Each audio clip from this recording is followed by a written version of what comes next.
Greetings, ladies and gentlemen, and welcome to this latest edition of RE239, where I take old stories I've narrated and update them to modern audio standards. This particular story is called Expensive, but Very Much Worth It. 5 stars would buy again, written by Death Jester.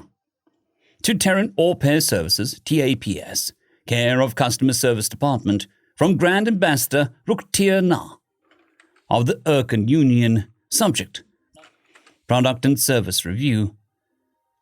To whoever is in charge of hiring and marketing, you are very misleading in your advertising. When I first looked into your services, I was looking for a caretaker, or I think the term you would use is a babysitter, since my mate and I are so terribly busy with burgeoning alliances that our two empires are forging in an attempt at greater galactic unity. You marketed your services as a loyal and dutiful nanny. I thought the price was a bit high. But at this point, our dear offspring had already caused 15 other sitters to quit.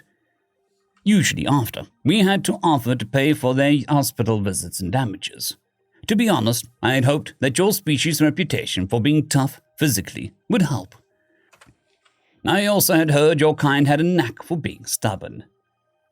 When Janice arrived, she was a bit taller than us and would often coo over how cute our child was. I feared that she would let our difficult child run all over her and be no better than the others. I resigned myself to having to pay out in the future.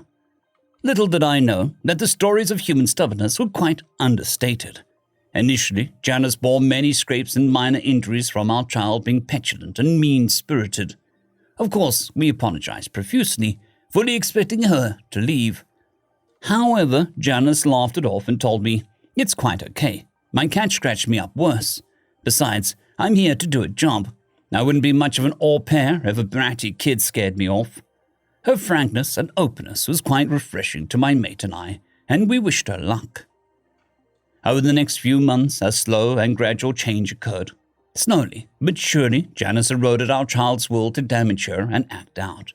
Ever so slowly, she gained the affection of our child, and though we did not notice it, our affection, too. We asked her about this, and she laughed and told me to Google family bonding and pack bonding.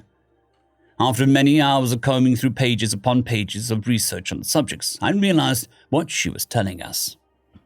She had come to view us as family, which is an odd concept to us, and come hell or high water, she was going to make us see her as family as well. Granted, we had a concept of pack and family, but not to such an extent the humans did. After approximately a year, I noticed that Janice had become more than just a background to my family. We started considering Janice when making plans, and not just if she would be able to come along, but if she would enjoy the trips and vacations we took. If places were human-friendly, if they had the proper foodstuffs, stuff like that. She was slowly becoming more and more a part of our lives, and it was pleasant. I did not understand how deeply she had bonded with us. We had gone to a diplomatic mission to a planet that was openly contested, and the situation was delicate and hostile, but I was best negotiator in the sector, and such my skills were required. The Grand Council had determined that if the family went together, there would be a show of strength, trust, and goodwill. They were wrong. Of course, Janice went along with us. Initially, negotiations went well, but one day, let us just say the situation did not go well. I do not think anyone knows who started it. However, the situation was clear. We needed to leave.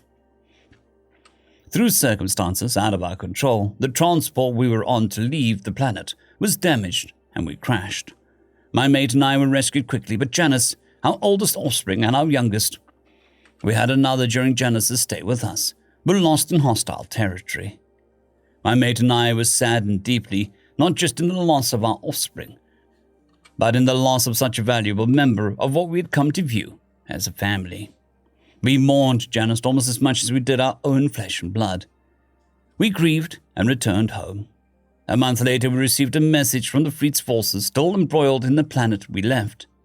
During a routine patrol in the enemy territory, they had come across 3 survivors. They'd recovered our family.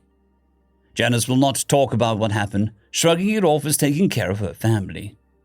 Medical scans showed that she had suffered multiple broken bones, lost 18 pounds, and was severely malnourished and dehydrated. She sported a few scars. To this day she sheepishly hides them. Our offspring were a little tired and mildly dehydrated. The account of our oldest of the situation has been transcribed and published. My people believe that this account is an early attempt at comic book fiction, which our people are starting to pick up on for your people. The tale, knowing that it is true, brings me to tears. Janice's bravery, sacrifice, willingness to die to protect my offspring, who are not even related on a genetic or species level, is both awe-inspiring and touchingly beautiful. Initially, I questioned if Janice would be worth the cost to hire her services. After these scant years of development, we would send her back to you, richer and with an interesting story to tell. We've kept her employed now long enough, over a decade. Both of our offspring are leaving the house. Our oldest has been gone for years. I thought I'd only be getting a babysitter. I did not know that I would be getting a babysitter, a confidant, a fanatically loyal bodyguard, a mentor to my children, a friend and a supporter to my mate. She would die for my family. Her presence and urging has led my oldest offspring to be a fine and upstanding citizen of our empire. She made a problem child into a paragon of both human and Urkan peoples. The service your employee has provided has enriched my life, my position, and my family. Thank you for your services. You are criminally underselling your product. Rating 5 out of 5. Would buy again. End of story. I would like to thank our T5 members and patrons, Casper Arnholtz, John Creighton, Vidmori, 050, Dragzoon WRE, and Elijah Silvercross. Thank you very much.